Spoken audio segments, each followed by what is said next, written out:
IPL শুরু হওয়ার আগেই সমস্যায় পড়তে হলো কলকাতা নাইট রাইডার্সকে। গৌতম গম্ভীরের দল তাদের এক কোচকে হারাতে চলেছে বলে আশঙ্কা করা হচ্ছে।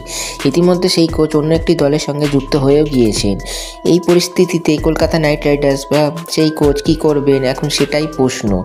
বড় ঝটকা পেতে চলেছে কলকাতা নাইট রাইডার্স। গত কয়েক বছরে ভারতে বিদেশের মাটিতে অনেক দর্শনীয় জয় পেয়েছে এবং এর মূল কারণ টিম ইন্ডিয়ার ফাস্ট বোলিং ইউনিট। টিম ইন্ডিয়ায় জসপ্রীত বুমরাহ, মোহাম্মদ শামি, মোহাম্মদ সিরাজের মতো বোলার রয়েছেন যারা নিজেদের বোলিং দিয়ে আলাদা ছাপ রেখে গিয়েছেন। টিম ইন্ডিয়ার বোলিংকে এই পর্যায়ে নিয়ে আসার জন্য যাকে সবচেয়ে বেশি কৃতিত্ব দেওয়া হয় তিনি এখন অন্য দেশের হয়ে কাজ করবেন।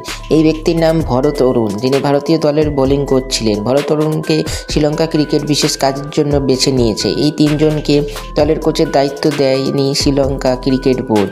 স্থানীয় কোচ, ট্রেনার ও ফিজিওথেরাপিস্ট প্রস্তুত করে তাদের দক্ষতা বাড়াতে বোর্ড এই তিনজনকে নির্বাচন করেছে যাতে তারা আজকের সময়ের প্রয়োজনে কাজ করতে পারে। এই তিনজন নির্বাচিত এলাকায় একটি প্রশিক্ষণ কর্মসূচি প্রস্তুত করবেন এবং সেই অনুযায়ী প্রশিক্ষণ দেবেন।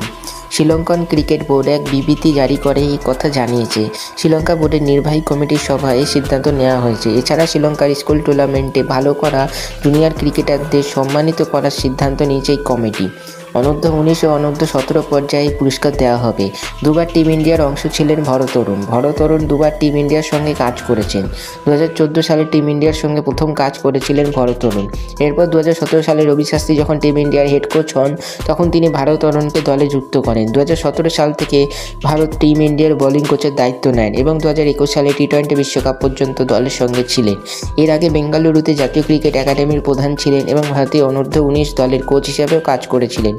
ভারতের কোচের অধীনে বুমরাহ, শামি, সিরাজ সহ অন্য বোলারদের বোলিং আগের চেয়ে অনেক ভালো হয়েছে।